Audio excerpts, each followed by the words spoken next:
And welcome back, Verdant with the win, and we're straight into replays. Gentlemen, we have a lot to talk about. Yeah, sure. You didn't talk. Yeah, well, there was an action-packed game right from the get-go here, Verdant between Bulldog. I wasn't really expecting this much bloodshed, to be honest, but I suppose when you're building more durable builds on the Jace and the Varus from Verdant, your goal really is to get scrappy. It's to get fighting. You're not really setting up for like that poke, or in Jace's case, like a side lane threat, that kind of thing. So yeah, we saw a lot of fights, a lot of that come through, and the amount of times that Ronaldo survived on Jace was criminal. His build was also criminal. Everything about what I saw from the item shop was purely illegal, and it's just, yeah, it's kind of gross when champions like Jace and Varus are building tank and it works. I hate it, but it did work. You know, as soon as Jace went back to buy an ending despair, it was like, can I buy this? The shopkeeper was like, ugh.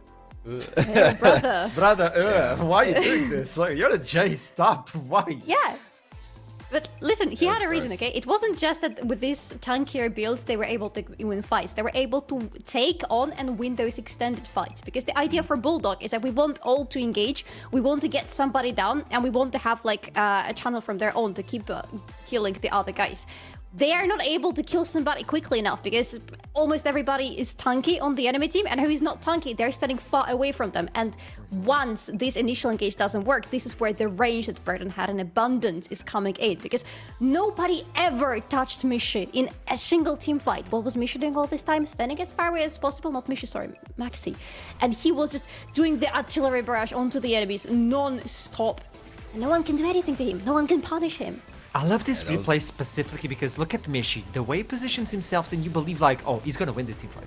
He's gonna win this team fight. You see the Varus on the left side, he set it up, there's no blast cone for anyone. He looks at Victor, and bam, I got you.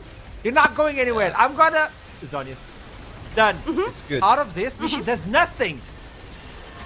But then he comes in, just wrecks with his auto attacks, and the fact that he can get that close to a champion like Victor. Normally you would see a Varus have to go for like a lethality build in this situation because he wouldn't want to get that close to Victor. Victor can always just like throw everything out at him, and it's fine. But with when he's got the Terminus, and he had oh my goodness, what else? The Whole Breaker. Yeah, Whole Breaker and Jack shows. Yeah, Jack exactly. show Like, on Varus. yeah, I know. It was hideous. It was hideous. Yeah. But he can just walk up to works. these fights, and it's not a problem at all. And yeah, like the fact that Mishy was over the wall, and you're like, oh, he didn't get to do anything. But like, what did the Victor do in that fight? Nothing. You know, and went Mishy's the golden. one who walks out and keeps going. He so- evolved, you know? It's... Yeah, evolved into dust. Oh, Full God. circle in the ground. It was not pretty. And a lot of the fights just went that way. To be honest, it was a tough one to. It just felt like 2024 versus 2025. That was it, really. Oof. We have another one, because I still think it was kind of back and forth, even though we're seeing this from the perspective of Verdant winning. I love the positioning from Maxi. He's a jungler, by the way. Look at him. Just from the outside, using the Zerath to the full potential. Nobody's even connecting with him. They're just getting poked out, and nobody's looking at Zerath. They don't care. He's invisible. Yeah, they can't reach him, they can't find him, they don't know where exactly he's shooting at them, and he's comfortable because he sees everybody. By the time the engage comes from Bulldog, they already have chunks of their health gone, and they don't win the engage, they get chunked down as well, and even if they try to do something like the Ezreal, for example, was pretty good in that fight, but he couldn't do nothing, and he couldn't get to anything because, well, everybody who he can get to is tanky. Yeah, there was Mountain Soul there as well, right? Which is really hard to team fight versus. And look at those damage. Look at that damage charts right there. Maxi almost gets the max damage. The autofill jungle sub on that Zerath in the mid lane there. Very nicely done from Verdant. I honestly thought, team comp wise, this was Bulldog's advantage, and then on top of that as well, there was a sub coming in, so I thought Verdant would have the advantage. Sorry, would be at a disadvantage there as well. And it's. On paper, these guys were in trouble, but they really were able to bring it out. And to be honest, I think we've just seen a lot of that in Verdant as well. Like, not just from, obviously right now, but like in previous years. If you ever doubt Verdant, usually you're the one that's going to be looking silly at the end of the day. So. Would you look at this? You're saying if you doubt Verdant, but somehow you still went to predict on Bulldogs. And you kind of trash talked, top laners at the beginning of the show, but look at this. 2 games in a row and top laners are doing so much damage, even with the sub. Okay. I mean, I won't learn my lesson, but I know, I love it. should. So it's all about the outrange. It's all about these new builds as well. Feats of strength are so important, regardless if you like it or not. Oh, and I have information that we have someone waiting for us. It is the one and only, living with NLC for so long, the only Brit apparently from Foxrop. It is Kasing! That's not true. Welcome back! I love you so much. I missed you. How are you doing? Oh, he's I'm gone. good. Okay, he's back. Yeah, no, I'm fine. I mean, I'm a bit sad that we lost, but yeah, you know, life. I think I feel like this game, obviously, what's it called? I'm trying to find the right League words of right now. Wait. League of Legends, man. I mean, I'm not gonna lie. It's just this game felt a bit hard for us because I felt like even from the get-go, I would say maybe from a draft perspective, we didn't really have much tools to actually go in, especially on champs like Xerath, right, where they can basically get us from such high range that the only way we can actually get onto him is, you know, praying that Wukong finds the flank of the sentry. But you know, I'm on Braum. I can't, I can't do much. But it's okay. So, you know what? tell me, Kasing, you look into this new format and you're playing best of ones to begin with, so you can get a proper seeding, and then you go into playoffs where you go onto the best of threes, and then the killer matchup where if you lose, you go to lower bracket. If you lose again, you're down.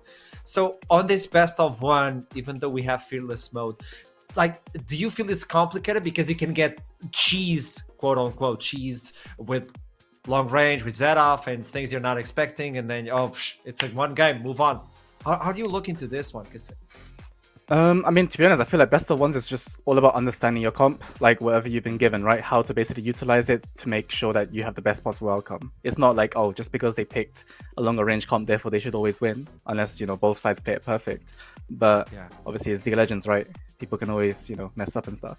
Just, I think today, even though Verdant obviously is a sub, which is obviously, you know, it's a bit, what's it called? It's a bit sad to lose like this, but it's just more about understanding, you know, what we can get out of this loss. Okay, new team, new house, new league as well. You look into NLC and you see all these legends stepping in and joining you as a legend as well. Were you expecting this from NLC? Because I know you like this scene, I know you like the region. What's your feeling right now towards like a lot of legends joining in and a lot of new viewers as well? Welcome everybody. He's one of the legends, bro. He's a legend. I said joining him. Yeah.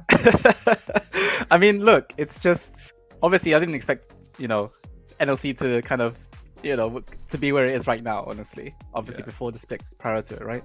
But obviously there's a lot of revamping, a lot of obviously new faces, new people coming in, and yeah, it's nice because I feel like NLC has always kind of deserved that second chance after, you know, what happened before, which I won't really talk about. But, you know, I'm sure both of those, I'm pretty sure the OG NLC viewers know what's up. Hey, Kasing, final question. Not even a heavy one, okay? It's a normal one. You've been with us for such a long time, and you're one of the legends. You know, I keep saying that, and you know my feelings towards you. You know that. We talked about it like in person. But from when you started, like as a small young player with all the experience you were able to build up until now, what would you say to your younger self that you learned that changed your career? Like, what is the most important lesson you learned as a young League of Legends player until now? Let me think. There's so many learning lessons in life, you know. I mean, at this point now, it's just take your routine seriously in terms of like how you use your time, I would say. Because obviously back when I was younger, I think I played solo queue to the point where I was playing like, you know, 15 to 20 games a day without even thinking about myself. Yeah, that was normal. It's the sweatshop days, you know what I'm saying? Are you okay? No, but that's just the life of League, you know? It's just once you keep queuing, you can't stop queuing because, you know, it's like, I gotta practice. But most of the time, it's just about understanding, you know what, sometimes there's a better use of your time. And yeah, that's just something that I wish I probably knew more. That's big. Right. You left us with a big one. Kasing, you left us with a big one. Well, thank you so much for another interview. It's always a pleasure to talk to you because we get access to those sort of answers. It's always a pleasure.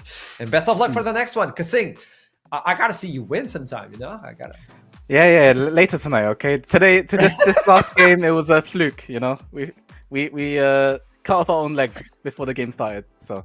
It's okay. I see. Next I time we're see. better. Hey, I'm counting on those words. Keep that in mind. Somebody clip this, and if you don't win, I'm gonna bring it back. Kasing, I'm No, we're watching gonna you. win. Okay, we're gonna win. We're gonna win. All right, Thank we'll you go so to- much, Kasing. I'll see you soon. It's always Thank fun. you. You too. Take it. I'm so sorry for the players that have to deal with me. I'm actually sorry. Yeah, you should. Wait, what? So wait, what? No more crossers for you. Now for Verdant though, they step in with a sub and they get this massive win as well. I mean, this is a really good start, right? Los Ratones and Verdant are one. That's a good start if you're not Nord or Bulldog. It's a pretty crap start for them, Archer, mate. They're sitting 0-1 here today. It's reality. I don't sugarcoat it. Look, someone's got to be the loser at the end of the day. But yeah, great game there for Verdant and Bulldog, and I think winning with a sub is always impressive. Yeah. It's a good statement as well. So might as well talk with one of them. He's not Portuguese, but he's Ronaldo. Welcome to the interview. It is a pleasure to meet you as well. Thank you for having me. Ronaldo, you just won with a sub versus Verdant. That's your first show as well, joining us. Tell me, how are you feeling? Say hi to everybody. What are you feeling right now? Well, I'm feeling good. Yeah, I mean, I didn't know what to expect because we were like, we had like another sub and he couldn't play. His internet like fell through like 5 minutes before, and like, oh, we have this guy. Oh, he's playing good Serrat. I'm like, well, I can play some Arozzi, you know, like back in the day. So why not? And you step in with the Jace. So, Ronaldo, obviously, it's always a pleasure to get to know new players, and I was really hopeful to talk to you as soon as I saw who I was interviewing today. But when you play with this Jace, with this build, and ending despair and all that, how do you sleep at night as an individual? Yeah, to be honest, I feel like shit. I do no damage. Like I didn't listen. I didn't want it to go tank, but my team was like, no, you go tank. You tank for us. You do your job. I was like, no, I don't. Maybe some lethality, do some poke, one shot some people. No, go tank. But listen, hey, what matters in the end, we won, so we take the win.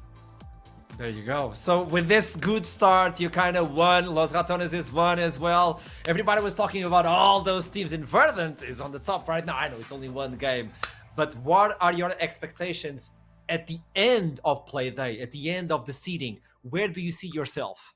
Be honest. Yeah. I want honesty. Raw. Very honest. Yeah. We're finishing first. Like, there's no way. That's Like, right.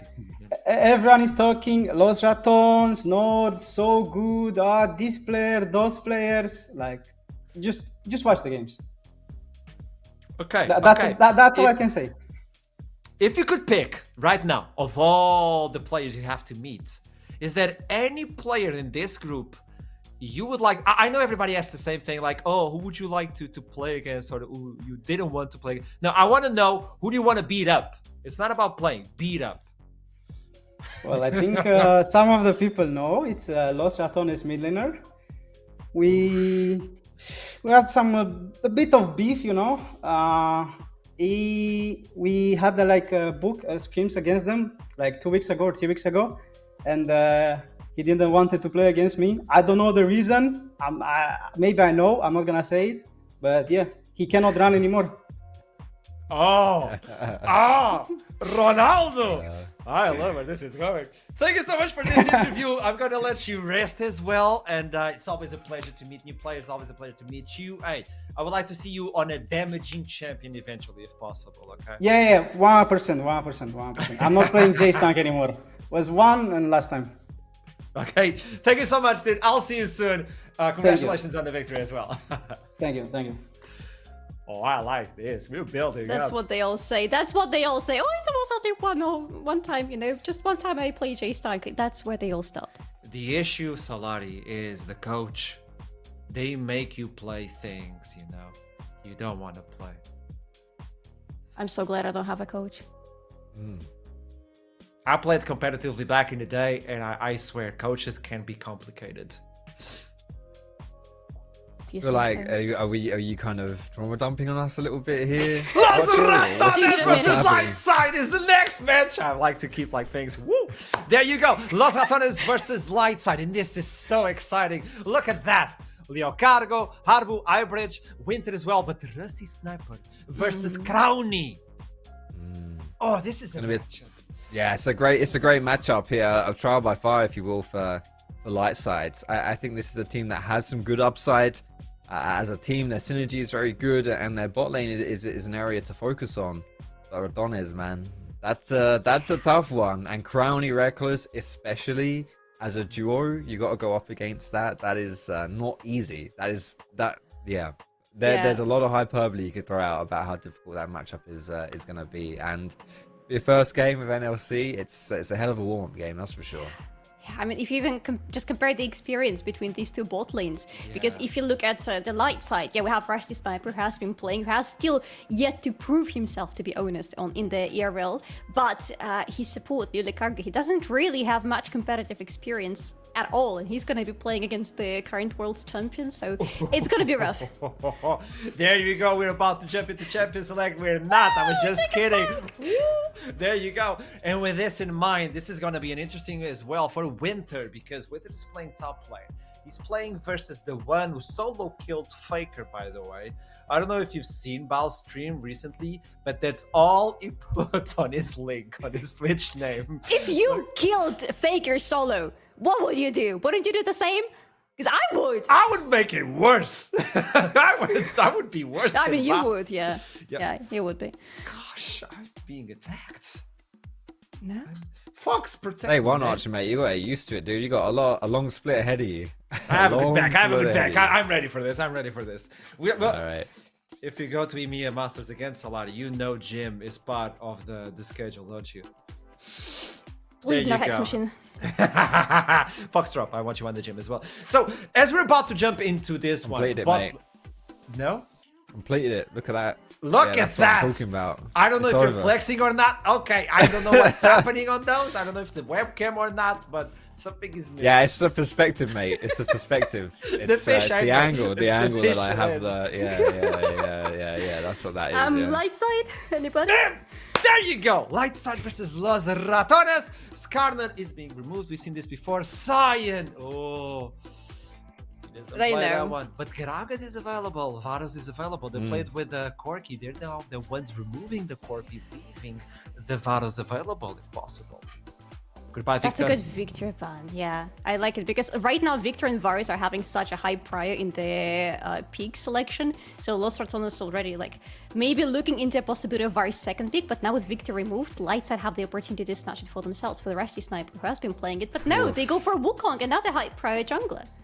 That's interesting, yeah, because Varus is a very high priority bot laner, and you've already seen 3 bot lane bans, so to not pick that up on the first option there is certainly a choice. We'll see how that plays out for Lightside. The Galio coming in from Los Ratones, I think this is going to be an LR special, to be honest, because he's not overly meta right now. He is certainly very solid, but the fact that you can flex this between mid and top, you already saw Nemesis play this today, right? And I think this is a little bit of a bait, to be honest, right? This is a bit of a bait for Ratones saying, yo, pick that Varus then, bro. Pick it. Because if you pick Varus into Jarv and Galio, which is what I would imagine, like, Ratones might do in this third pick, right? Assuming Wukong's a jungler, Lightside won't pick their Jarvan of their own. Now this is tricky, right? Now this is really tricky for Lightside because they want to pick an ADC that can maybe move around a little bit more and not get caught out by whatever wombo combo Galio is going to get set up with, whether it's a Jarvan or something else. And not only that, I would just like to add, because you know I'm a chaotic host, Reckless can pull this off as well. There might be a world where the Right. Galio can go to the bot lane. I know it's kind of weird, but it's possible. Kasante Wukong, that's a lovely combo. You already have the front line, you have Engage as well. The follow-up, the Zaya, instantly like this. No support to pair it with. You can kind of bring something into the bot side. Maybe you can steal the love over her life, Rakan, to the hands of Reckless. Do you still Rakan? No, you probably do still Rakan because you have some great disengage options right now. You have actually the tools as a light side to turn the fights around if Los Ratones are the ones engaging onto you, which is something they want to be doing with Galio and now with Poppy as well on their hands. Los Ratones with the Wukong and with the Zaya have the opportunity to survive the initial engage and then to turn the fight around because they would do rather fine in extended fights. That's that Poppy lock-in right there. I mean, this is also a flex, but could be jungle, support, and top, right? top. Like we've seen it in all of these roles right now. And it's a really good counter engage against Wukong, right? Wukong has his Nimbus Strike, and that's it, right? So you pop down the Steadfast Presence, and then suddenly Wukong can't engage. And I mean, we saw it last game actually with Bulldog. Kasing even mentioned it. Like, there's not Wukong sometimes is relied heavily on his engage, and if you can stop that, I mean, so far what we're seeing from Lightside, he is their only engage. Yeah, you find a way to block that off, and suddenly you're looking happy here. So Oriana is going away for that ball delivery service with the monkey, which makes a lot of sense because that can be pretty scary. Another scary wombo combo there as well. And it seems as though Lightside understand, they recognize, okay, don't have the greatest engage right now. If we go up against disengage, then it's all over. So get rid of Braum, get rid of that disengage style bot laner. And actually opting into the Rakan ban themselves.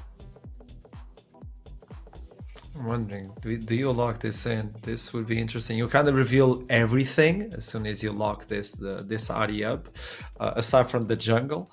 But this is an interesting one coming in for Nemesis as well. You kind of have to. Now we're talking. I talked about this at the beginning of the show. Velja with this one. Yes, the Velja special, finally. I like was waiting for Viego, and it's only game 2 and we already get treated to Viego. So now we're getting a little bit more clear about where everybody is going. Still, Reckless Speak is going to explain a lot of us, because I would love this Galio to be on the bot lane right now, because yeah, they are bringing in Nautilus with the Braum pick. It makes a lot of, with the Braum ban, sorry, it makes a lot of sense that Lightside can pick the champion who is only afraid of Braum among the other supports. Now they have a strong engage on the bot lane. Now they have another strong engage to pair up with Wukong if anything goes wrong with their jungler because of that Poppy. What else do they add here? I want to see some consistent damage on the mid lane. Yeah, that's the thing as well. I mean, Nautilus is great into someone like Ez, who's very slippery. And okay, we're going to get Rise. Now, that's quite interesting. Kind of throwing down the gauntlet a little bit there for Harbo in that mid lane. And Nemesis with this last pick, well, it depends on the flexes going on here. Ratones can decide to scale wherever they want it. I think that's quite ballsy there for Lightside. It's a very low range style mid laner as well, and it's something that I think the Ratones will be quite happy to play into. Viego, for my estimations, like, I think he's pretty good into Rise. He can get on top of Rise, and yeah, you know, Rise will want to prison him and phase rush away. But when you're combining the Viego with something like the Galio and Alice flying in as well, that can be tough to deal with. So pretty scary options right here for Ratones, all across the board. This Poppy's value is extremely high versus that composition of Lightside. They kind of built into that as well, adding the Nautilus after the Poppy. But there you go, Bass is going to be the one piloting the Poppy. We already have the rosters complete, so you know the question that is about to ensue for the desk. Solari, Foxtrot, and the chat as well. I want to get your opinions. Who's going to win this one? But for Solari and Foxtrot, we have an ongoing game. Whoever wins this one will get something. Do we get something in the end of the day, or like in the end of the whole split? I can't physically give it to you. Kind of, you know, I'm in Portugal, you're far away. It's kind of harsh. Yeah, I feel like this is Ratones favored. I'm not gonna lie. Viego is scary. Galio is scary. With all of that jump forward, it's gonna be hard for Lightside. Yeah. I don't want to echo Fox this time because last time it didn't end well, but I have to, because I do think as well that Lost Ratones composition just works too well into Lightside's comp here. Whatever Lightside want to be doing, Lost Ratones always have an answer for it, and it's going to be a better answer. Okay, so again, sharing the same vote. I think Solari just wanted the first one, and then she's gonna copy you throughout the day, so she wins. But yeah, it's the second game for Los Ratones. If they win this one, they'll be ahead of everyone by the end of the day, depending on how it goes, because we still have a few games. Or Lightside can pull a fast one, trick one, and actually leave the desk broken. But what's not broken? It's the voices that are going to be casting this one. It's a brain in trouble. How are you doing? That's a lot of R's. Bro is rolling R's like. Well, this like one a not like slinky Atakan with a lot of A's. Yeah, a lot. No, don't get me started on that character. I still can't. Well, that boss. I still can't say his name. Right, comps game coming up. Los Ratones. We both noted that we think Los Ratones, they got a solid team, but again, 2 games in a row, they've locked relatively low damage teams in. You're basically relying heavily on Crowny. You do now have Velia on the Viego, but for the most part, you're all your damage is physical, first of all. Secondly, it's not like a high damage comp. Like, Ezreal chips like consistently, but he's not like consistent poke. He's not consistent like high attack speed damage like someone like a Varus is. So it feels like Los Ratones, at least for this week, have kind of figured out their game plan of play very, very beefy teams and then just protect Crowny while Bios is just a complete menace in a side lane. Let's see though if Lightside have the answer to them going into this. Trouble, I'm curious your thoughts on the comp. I know you've kind of said the same thing on the slightly low damage, but I am curious for your 2 cents, because you're better at wording things than me. That's your job. I feel like you abuse it until people figure out a way to deal with Baus. It worked so well in the first game. You divert all the pressure towards the top side of the map. He inevitably is going to get tanky, whether it's a Cho'Gath, a Sion, a Poppy, a Malphite. All of these champions get super tanky with a couple of items. And I feel like Los Ratones are playing on fundamentals. Let's not forget who these guys are, where they've played, world stages. They've got probably the best analyst that's grazed the LEC's brain behind the team. Like, this guy has watched so much LCK, so much LPL. Like, he knows macro, he knows movement. These guys do too. They've played in pro teams for so long. So I feel like it's very easy to just draw through the fundamentals of this guy's diverting pressure. We take in objectives or kills towards the bots of the map. One of us gets fed that does damage, whether it's the Viego this time around or the Ezreal, and we just snowball through them. We just use them through the sides or through neutral objectives to snowball through them. Now, looking at LLS, they have a lot more damage and they've got pretty good engage, so they can actually pile on top of that. When I see things like the Nautilus, the K'Sante, the Wukong, I'm seeing all ins. If they can capture that Ezreal, it's great. And what I love more about their composition is that they've rounded out with Xayah. Xayah is the best anti-dive champion. Even if you leave her all alone, as long as she has ultimate, she can hold her own. So I really want to see if LLS are actually going to take the fight onto Los Ratones, or are they going to fall for the Bowser special. Yeah, absolutely. I kind of want to take a step back and just look at some of the players on the side of Lightside, because we got a whole bunch of new viewers, people who've probably never watched NLC, people who aren't particularly familiar, especially like the likes of Lightside, because a lot of their players were actually on lower teams during last year. People like Rusty Sniper is probably the biggest one that jumps up to me. Rusty Sniper, I swear down, was like a top 3 ADC, and he was just team gapped every game. Like, it was like he had a ball and chain on his ankle, because his team were just, unfortunately, and I hate to dump on people, but they were letting him down consistently last year. And he would still, even with a pretty rotten team, show up fairly consistently. He's not the only player on the side of Lightside who had this very problem. In fact, their mid and their jungle as well. Both were pretty consistently decent players for their teams, but just kind of got team gapped every game. So it feels like you've kind of taken all the parts of like great players from bad teams from last year and now assembled them together. And we'll have to find out whether or not it was a team gap, or, you know, if they're actually as good as we thought they were. And it's a little sad in a way for some of the Lightside players, because this is the most stacked NLC has looked in an incredibly long time. We've got some really big players on both Group A and Group B. And Lightside have assembled all these players who, honestly, this roster last year, I would have come into this year had we not had like all of these mega teams show up, and I would have been like, honestly, this is a pretty solid like mid to potentially contesting a top 4 spot team. And now I'm like, well, they're probably still somewhere towards middle, maybe lower, upper bottom, but they are genuinely actually really solid players on the side of Lightside. They got their work cut out for them. Like you said, you've got a world champ on that team. You've got some incredibly infamous players, including the boss in the top lane. You know, Crowny, just unbelievably experienced players across the board for the side of Lightside. And yeah, I'm eager to see what they can do versus Los Ratones, because honestly, that game versus Nord, not overly that competitive. That game number 1.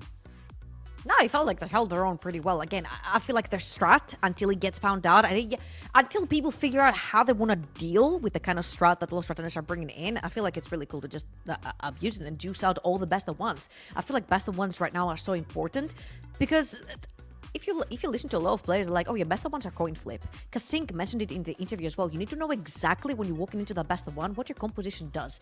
If you mess up, GG. You have to go next, but it's a best of 1. So that loss is already counting against you. For LLS, this is their debut for this season on the NLC, and they are playing against all those stars on Los Ratones. As we go straight into the game, LLS versus Los Ratones. LLS are going to be on that blue side, and all eyes for me are on the 2 junglers. We have the 2 carries, Hybrid on the Wukong, and Velia on his very, very known Viego. Like, this guy climbed the ladders with this champion. So if anything, here's his time to show what he's made out of. And these 2 carry junglers are gonna need to feed off of priority lanes. They're gonna need to feed off of potentially even invading or trying to find some cheeky plays to take summoners away to try and get ahead in that early game.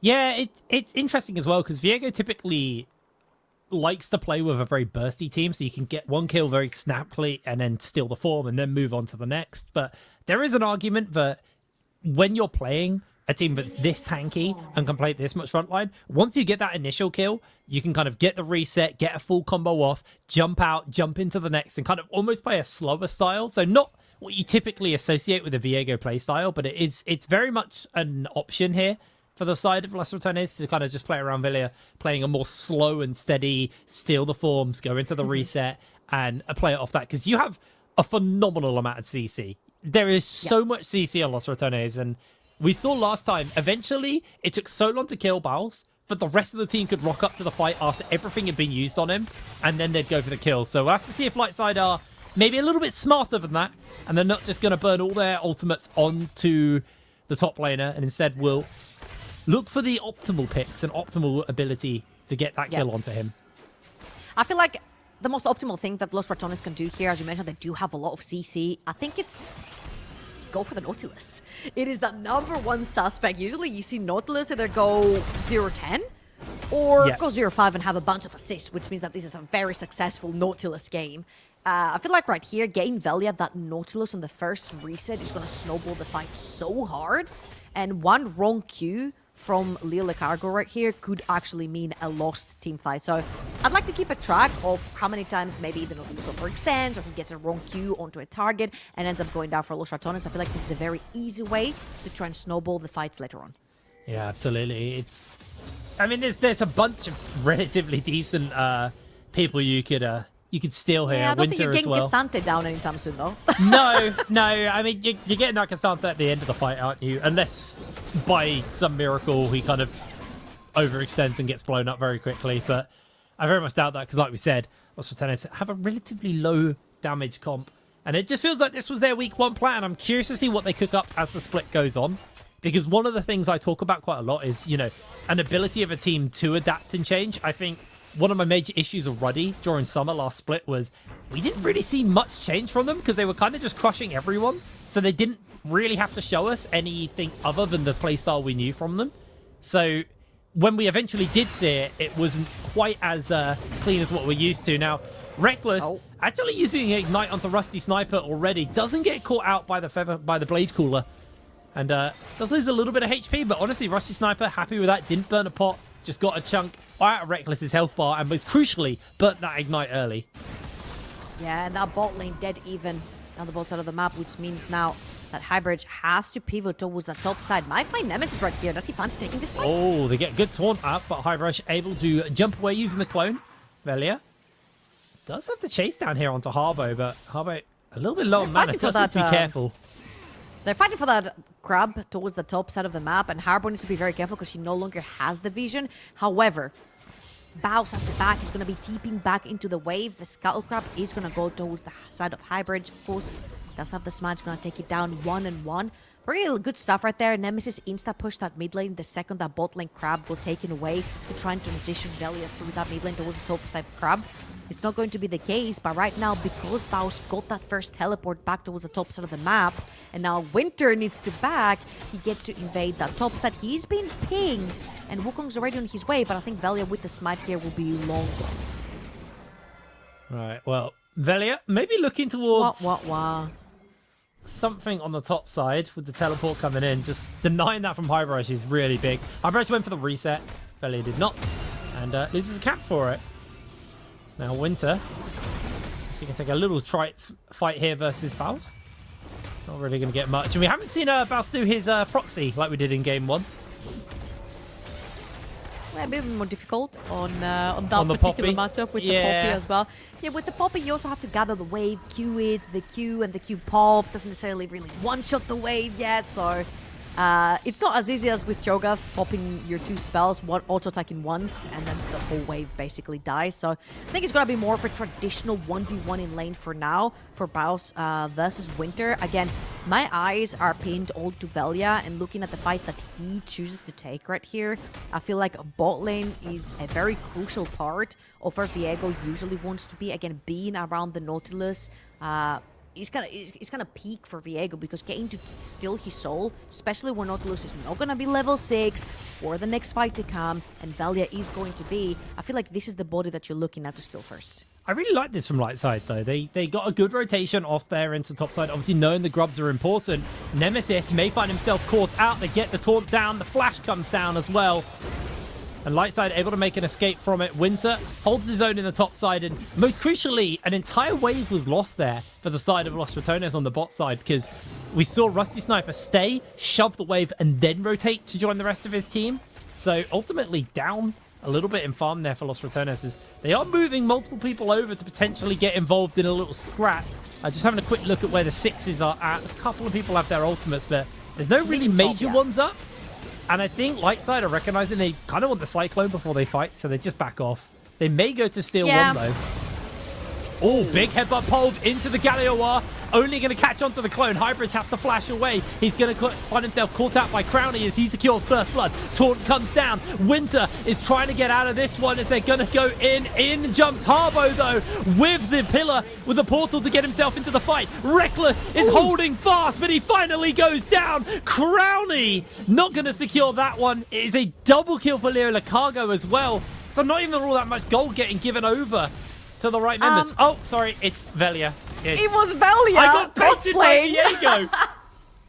I said it, looked at the scoreboard and went, that's weird. Yeah. It says he has a double kill, but he's 0-1. So let's wait things out. Both top laners level 6 have ultimates. What's more important, a Ryze ult or a Galio ult? I reply right here. It is a Galio ult. It gives you shield, the extra defenses as well. So great re-engage right here from Nemesis. Gets the 2 targets. They know they're stronger. Winter is super low into that Kasante, and Nemesis gets to walk away for free. And then it counts the Nautilus, he's extremely squishy on level 4, and Reckless just about threaded the needle to try and get away from the pullback from the feathers. But you see that Rusty Sniper does manage to get one down, which kill actually goes to Harbo over to the Ryze. And now, the most important part is, we said, keep your eyes on the jungles. They're probably the most important cog in the machine of that early game for both teams. Currently, Velia on his Viego, about 1,000 gold up, 2 kills. They've gotten the entire bot side full of control as well. They're going to start the Dragon. Level 6 across the board for Los Ratones, and it's looking like another stronger.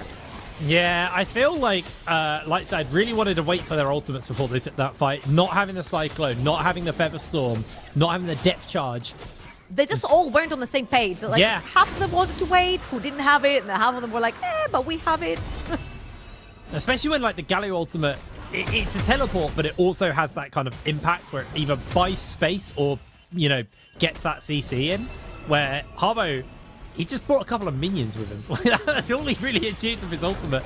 As Winter taking a fight here versus Baus. Baus able to completely stomp him there. Massive amount of damage down. Baus is very aware that there is ultimate over Winter, so he definitely does not want to take the 1v1 fight. Last person that did take a 1v1 fight, even with the health advantage, ended up paying the golden price versus the Kasante. So Baus being very careful right here not to take any disadvantageous fight towards Winter. Winter has the key 3 right there as well. Oh, he might go for it. All in. Out. He has got the ultimate. Baus able to knock him back. Sends that Kasante flying. Misses the cannon as well. -1. Doesn't want to take none of this fight. Throws him out. Harbo taking control of the bot side of the map, pushing it out.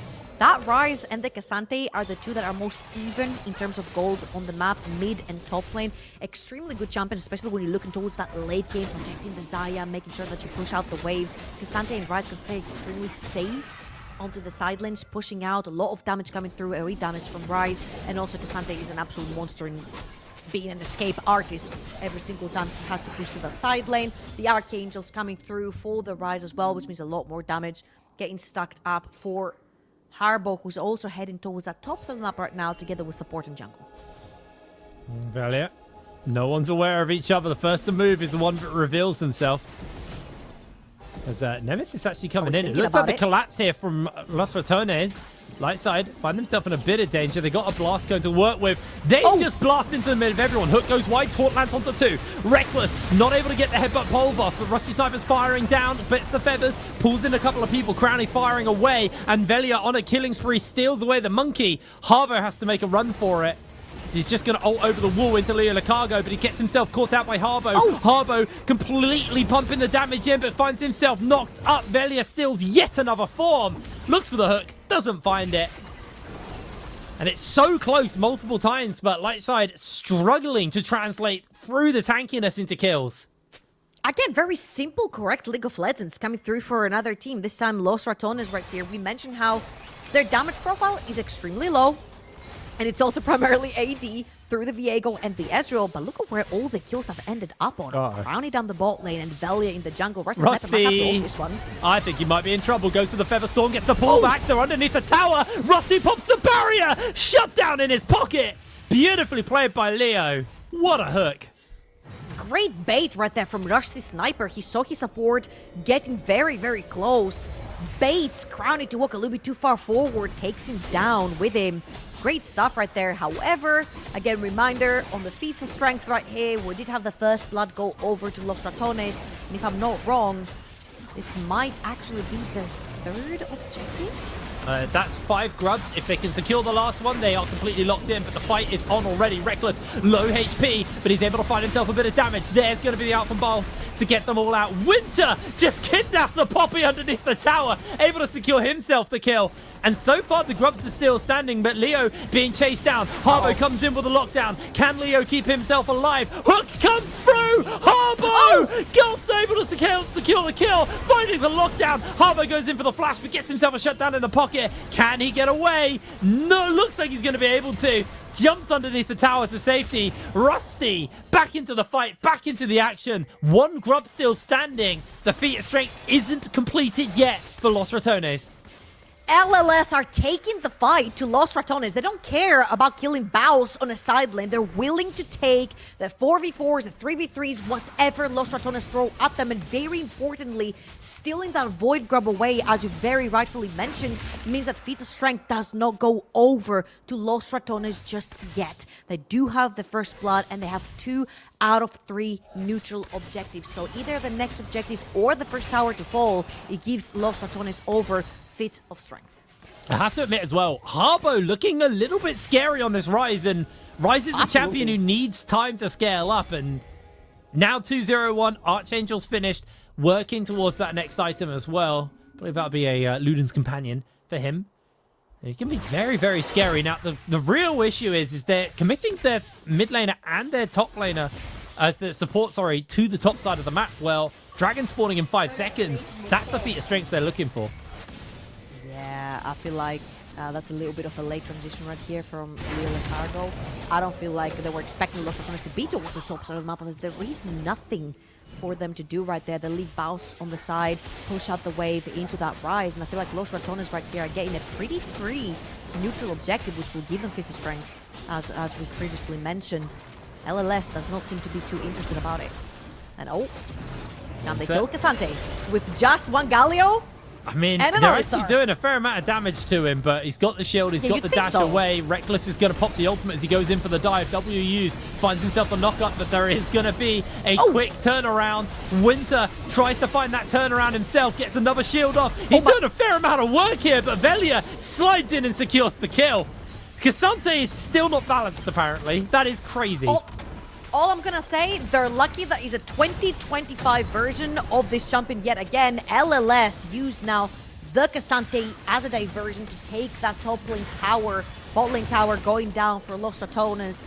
And there is a little bit of a bug with the overlay. Los Ratones actually do have feats of strength, if I'm not wrong. They've got 3 objectives, 2 dragons, and 3 void grubs, and the first blood. So They will be able to purchase those juicy boots once the 2-item completion happens in their inventory. And right now, I feel like so far, this is a much more competitive game than the first one we saw versus Nord. Because LLS are just simply not afraid to take the fight. It kind of helps that you do have a very fed Ryze you can play around as well. So LLS are actually using the Ryze to try and pressure out the lanes, but then they need to make sure they transition him right before the fights happen. I think they have a better read on the boss's playstyle as well, which is probably helping them. And yeah, I told you, this team for Lightside genuinely are very good players with just a bad track record because of the teams they were on last year. I'm not surprised to see them performing this well. Now, yes, the game is still Los Ratones favored. Yes, they're ahead right now in both gold, the feats of strength, but they still look to be putting a fight up as they're going to teleport in. Reckless gets the 3-man pulverized. Rusty's firing away, but the Galio's coming in. They get the blades back. Can they find the turnaround? Baus goes onto Rusty. Rusty still has no ultimate available to him, so he could just go down in the middle of this, but that looks like Baus is going to lose his life to Rusty Sniper. The True Shot Barrage dodged away. Hook comes in from Leo. Nemesis trying to find the turnaround, but Crowley has arrived to the fight. Winter finds the knock-off of multiple people. Form stolen here by Velia as he continues to chase. No Harbo. Rusty low HP. Lockdown coming in, and it looks like Lightside have to limp away from the fight. That should just be Herald over to the side of Los Ratones. Great turnaround by Los Ratones right there. Again, you cannot underestimate the power of the Galio. We saw it over in game number 1. Anyone gets caught from Los Ratones, they're all pretty tanky. Even at this point, you're looking at Velia. He does have the 2 items. He does have the extra Ruby Crystal. Whoever gets caught and you allow time for Nemesis to come through, that will be it. They're looking at the Tribus, see Velia, they want to engage, they find Reckless. Reckless is pretty tanky with the press of 1 ultimate, and Winter has used already his CC, so Nemesis gets to ult freely. And if you look over to the left side, Baus has also arrived, keeps Rusty Sniper alive, who is one of the main damage dealers now that Harbo is dead for the side of LLS. So all that's remaining for LLS is to roach out of that play and let the 2 teammates die. A really, really nice turnaround there from Lightside, but honestly, a solid start to the engage from Lightside as well. Honestly, though, Reckless with the 3-man pole on top of the Ryze is huge. Nemesis not really going to get much here as Harbo just beating away at Baus. Bye-bye, Monkey.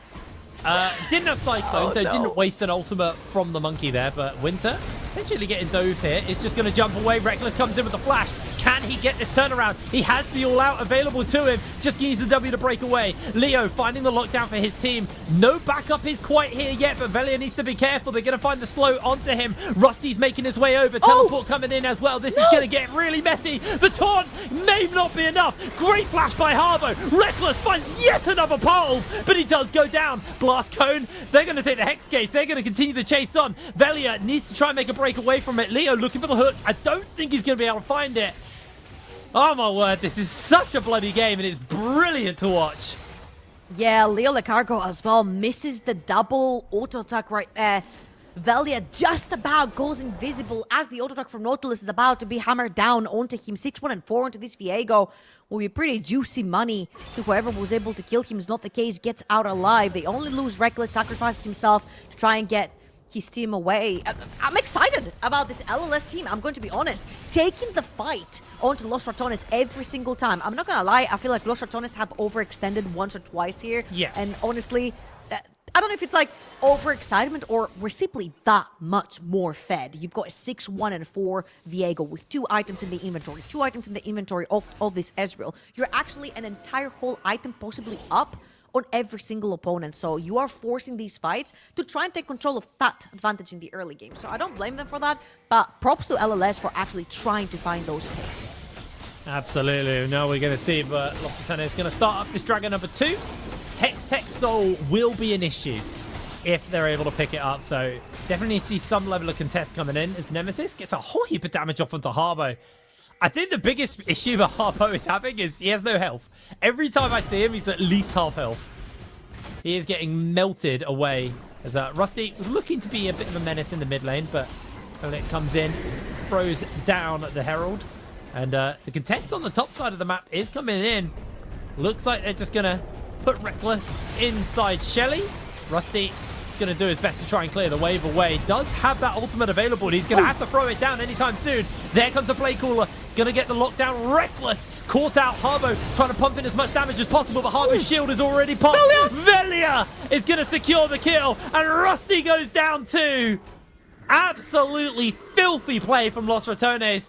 And now Winter isolated on his lonesome. Crowny continues to chase in onto him, and Winter, he's got nowhere to go. He's going down.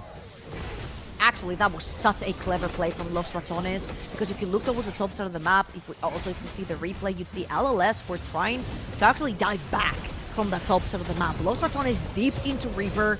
LLS think that they're actually flanking them from the mid lane, but they actually pop that Rift Herald first. So there's a split-second decision right there. Do we defend that mid lane, because they're going to take our mid lane tier 1 and potentially tier 2 if we head towards the top side of the map, or do we just ditch that mid lane and defend our top lane players returning? And it was a split decision. Half of the players stayed, half of the players went, and a great engage by Reckless and Nemesis. Again, extremely tanky, even though Rusty Sniper and Harbo put so much damage into both of them, they just couldn't get them down. And Velia, 7, 1, and 6, almost 3 items in. There you go. You see players retreating from the top side. Valia had already dipped into River. That was a split decision right there from LLS that they had to make. Unfortunately, they tried to make something happen with the mid lane, lost the mid lane tier 1, looked for a couple of kills. Valia comes through the shadows, ends it. It is genuinely disgusting how many times Reckless gets away with like barely any health. He is being so good at baiting them to have some juicy stake, and they can't find the lockdown. Really clean stuff coming in from him. And yeah, I was worried about the damage, but when Viego gets this fed, damage suddenly stops being an issue. Now they've got the revives as well, so Shutdown not going to get given over. Basically consequence-free fighting. So Winter able to evade the taunt with his W, but down goes his tower. His team are not really in position to respond. They may try and look for it, though. They find the knock-up on the Nemesis. Nemesis looks for the turnaround. Remember, the revives are there for the side of Los Ratones, and already Winter has lost his life. Reckless with the ultimate on is just taking way too little damage. They can't keep it up, and they don't even lose a revive for that. They just get a kill for free. I was about to say, okay, Velia, how good of a Kasante are you? Can you 1v4? It's not going to be the case. It's going to ult out of his form real quickly. They're looking towards that bot side. They can actually throw their bodies in. Look at both Baus and Nemesis. They have TPs. So right now is the time to dive underneath the tower, try to take kills, even end the game. You respawn, TP straight back into this fight. Yeah, they're going to go for it. Biolsi's got his W up, steadfast presence. Rusty's been caught. He's been blown apart. Crowny secures the kill. The Grand Entrance on Galio hits nada, but Leo's falls regardless. No revives used yet. Oh no, Reckless's revive used, but he's going to pop back. Inhibitor goes down, and it's only the Nexus turret standing, and they've still got the revives to work with, so they're going to look for that taunt. Winter is going to get eaten up by one. Going to look for the kill onto Winter. He's just about able to break away from it. There's one revive, but Harbo continuing to try and fire out. Baus just sends Harbo back, and the rest of the revives are used. But what a heavy cost for Lightside just to get the revives off the side of Los Ratones. Wow, I actually love the aggression right here. And honestly, great call to add Atakan in the Rift, especially when it's this version and you get those juicy fights. Again, we said it. And I feel like Nemesis has been playing as if he has Atakan buff the entire game. He sees champion, you see him dashing forward, trying to get a taunt. You never know when the rest of Los Ratones is there. We've seen Winter going down 5 times. Who would think that anyone would engage onto the Kasante on the sideline? And they do. They have enough damage. 8, 1, and 8. Onto a 3-item Viego. Baus? Baus is eating a whole heap of damage, but we've seen this play before. Harbo falls in the middle of the fight as well. Hybraj is going to buy some time for his team. Velia not going to get caught out by the hook here. Rusty Sniper has the feather, the blade cooler, but he's not going to be able to use it as he is dead. Leo Lacargo, last man standing, caught up by the Justice Punch. Velia, he's the bird this time. Down he goes, double kill secures for Crowny. And Los Ratones, it just feels like they're dotting the I's and crossing the T's right now. Very little that LLS can do. They're going to take the last Dragon right here, giving Soul over to Los Ratones. An insult to injury right there. They did have a big wave towards that bot side. They could have tried and ended. I believe right here they do have Crowny pretty low on HP, so potentially they didn't want to chance that, but you did have ultimates from Galio, you did have ultimates from Alistar, and a big fat juicy wave through that bot side with a very low Nexus tower as well. So potentially there could have been an end angle right there, but slow and steady always wins the race, and they're taking it to textbook right here 4th dragon was going to give them soul. They do have the Baron on their sides as well, and they're taking full control of that top side jungle of Highbridge. Yeah, I think the dragon is the Baron and the dragon probably the best calls for here for the side of Los Ratones. And is there any fight potential coming in? Lightside,